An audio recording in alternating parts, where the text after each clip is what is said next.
Telugu Desam party చెబుతున్న పథకాలన్నీ మేనిఫెస్టోలోనే ఉంటాయి. మీ ఇంటికి రావని ప్రజలతో ఎమ్మెల్యే అనంత వెంకటరామరెడ్డి కుటుంబ సభ్యులు అన్నారు. నగరంలోని 6వ డివిజన్ లో వారు ఎన్నికల ప్రచారం నిర్వహించారు.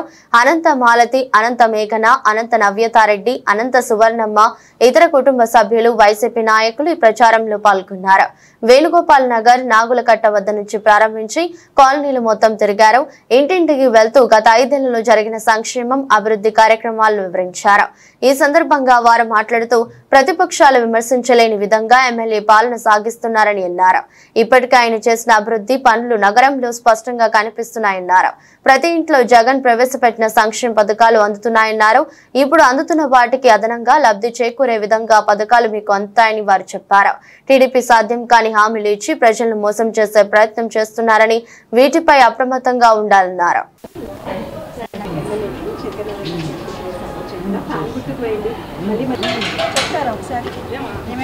అందరికీ నమస్కారం అండి. ఈ రోజు అనంతపురం పట్టణంలో 49వ డివిజన్ లో మునిశేఖర్ గారు, రమణారెడ్డి గారు, భారతి, భానుమతి ఇలా నాయకులు, ప్రజలు అందరూ మాతో పాటు ప్రచారంలో పాల్గొంటున్నారండి. ప్రజలు కూడా మాతో కలిసారు ఈ రోజు.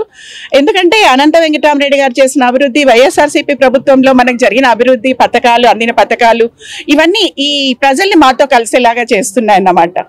అనంత వెంకటరామరెడ్డి గారు అనంతపురం పట్టణానికి చిరపరిచితులండి. అనంత వెంకటరామరెడ్డి గారు ఎలాంటి వ్యక్తి అంటే ప్రతిపక్షాలు సైతం విమర్శించడానికి ఏది ఉండదు. ఈ పట్టణం అభివృద్ధి, సంక్షేమం రెండు కళ్ళుగా, అంటే రెండు రకాలుగా, అంటే అర్హులందరికీ పథకాలు అందాయి అన్నమాట. ఇప్పుడు ఇంటి పట్టాలు అన్ని మొత్తంగా జరిగిపోయాయండి. అన్ని మన ఊరని కాదు, అన్ని ఊర్లలోనూ జరిగాయి. ఇలా మనకు కావాల్సిన అవసరం ఇల్లు అనేది ఒక పేదవాడి యొక్క కళ. ఆ కళను సాకారం చేస్తున్నారు జగన్ గారు. ఇంకా ముందు మన గురించి ఎంత ఆలోచిస్తారో ఆలోచించండి. మనకు అనంత వెంకటరామరెడ్డి గారు ఇక్కడ పట్టణం గురించి ఆలోచిస్తున్నారు. ఈ వైఎస్ఆర్సీపీకి ఒక విజన్ ఉందండి. ఆ విజన్ ఏంటంటే ఫస్ట్ అందరి అవసరాలు తీరుద్దాం, ఆ తర్వాత మిగిలిన అభివృద్ధి అంతా చేద్దామని. ఇప్పుడు అందరి అవసరాలు తీరిపోయాయి. జరిగిన అభివృద్ధి కాకుండా ఇంకా అభివృద్ధి చేద్దాం. అనంతన్నకు ఓటేయండి, అనంతన్నకు ఓటేసి జగన్ గారిని గెలిపించుకుందామండి. ఎంపీగా శంకర్ నారాయణ గారికి ఓటేద్దామండి. జై జగన్, జై అనంత అండి.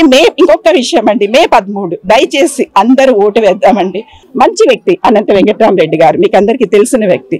ప్లీజ్ దయచేసి ఫ్యాన్ గుర్తుకు ఓటేద్దామండి. జై జగన్. నా పేరు నవ్యత. ఇవాళ 6వ డివిజన్ లో వైఎస్ఆర్సీపీ తరపున మేము ప్రచారానికి వచ్చాము. మేము కార్పొరేటర్, లోకల్ లీడర్స్, వైఎస్ఆర్సీపీ కార్యకర్తలు అందరూ ఇంటింటికి ప్రచారం చేస్తున్నాము. వైఎస్ఆర్ పథకాలన్నీ వివరిస్తూ ఉన్నాము. అమ్మఒడి కావచ్చు, చేయూత కావచ్చు, విద్యా దీవెన, వసతి దీవెన, వైఎస్ఆర్ ఆసరా, చేయూత ఇవన్నీ వివరిస్తూ ఉన్నాము.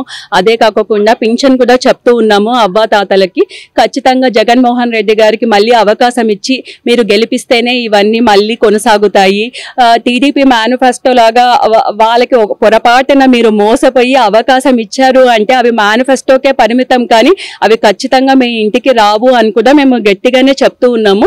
అన్నని నమ్మి ఒక్కసారి అవకాశం ఇచ్చినందుకు ప్రభుత్వమే వాళ్ళ ఇంటికి వెళ్ళి 5 ఏళ్లు పనిచేసింది. అదే విధంగా మన ఎమ్మెల్యే అనంత వెంకటరామరెడ్డి గారి గురించి చెప్పాలి అంటే అనంతపూర్ ప్రజలు ఎప్పుడు కష్టాల్లో ఉన్నా ప్రతిసారి నేనున్నాను అంటూ భరోసా ఇస్తూ ఉండొచ్చు. ప్రతి దాంట్లో నేనున్నాను అని భరోసా ఇస్తూ ధైర్యంగా ప్రజలందరినీ ముందుకి నడిపిస్తూ ఉంటారు. అదే విధంగా ఆయన గ్రూప్ రాజకీయాలకి, హత్య రాజకీయాలకి, వీటికి అన్నిటికీ దూరంగా ఉంటారు. ఈరోజు నేను మా కుటుంబ సభ్యులందరము 6వ డివిజన్ లో ప్రచారం చేస్తున్నాము అనంత వెంకటరామరెడ్డి గారి తరపున. స్పందన చాలా బాగుంది. అనంత వెంకటరామరెడ్డి గారు అంటేనే అభివృద్ధి సంక్షేమము. 6వ డివిజన్ లో చాలా అభివృద్ధి జరిగింది అని చెప్తున్నారు అందరూ. 1,20,00,000 అభివృద్ధి జరిగిందని చెప్తున్నారు. రోడ్లు వేశారు, కాలువలు కట్టించారు అని చెప్తున్నారు. మేము ఇంటికి వెళ్ళగానే వెంటనే స్పందించి మీరు అడగడం అవసరం లేదు, మేము తప్పకుండా ఫ్యాన్ గుర్తుకు వేసి సార్ని గెలిపించుకుంటాము, జగనన్న ప్రభుత్వంలో మాకు చాలా మంచి జరిగింది, మాకు అన్ని పథకాలు ఇంటికి చేరాయి అని చెప్తున్నారు. వాళ్ళు మాకు రివర్స్ లో వాళ్ళు చెప్తున్నారు మాకు ఏమేమి పథకాలు అందాయి అని ఒక లిస్ట్ చెప్తున్నారు. అంత బాగా సంక్షేమం జరిగింది. ఎన్నడూ చూడనంత అభివృద్ధి మాకు ఈసారి జరిగిన అనంత వెంకటరామరెడ్డి గారు వచ్చాక ఎన్నడూ చూడనంత అభివృద్ధి మాకు జరిగింది అని చెప్తున్నారు. కొత్తగా రిలీజ్ చేసిన మేనిఫెస్టోలో అమ్మఒడి ఆల్రెడీ మనకి అందరికీ అమ్మఒడి చేరింది. అమ్మఒడిని ఈసారి 2,000 పెంచినారు మళ్ళీ జగనన్న. తర్వాత పెన్షన్ 3,000 నుంచి 3,500 చేశారు. రైతు భరోసాని 18,000 నుంచి 13,000 నుంచి 20,000 చేశారు. ఇవన్నీ మళ్ళీ మనకు అందరికీ చేకూరాలంటే మన ప్రభుత్వం తప్పకుండా రావాలి. అందరూ మే 13 ఫ్యాన్ గుర్తుకి ఓటేసి గెలిపించాలి ఎమ్మెల్యే, ఎంపీ.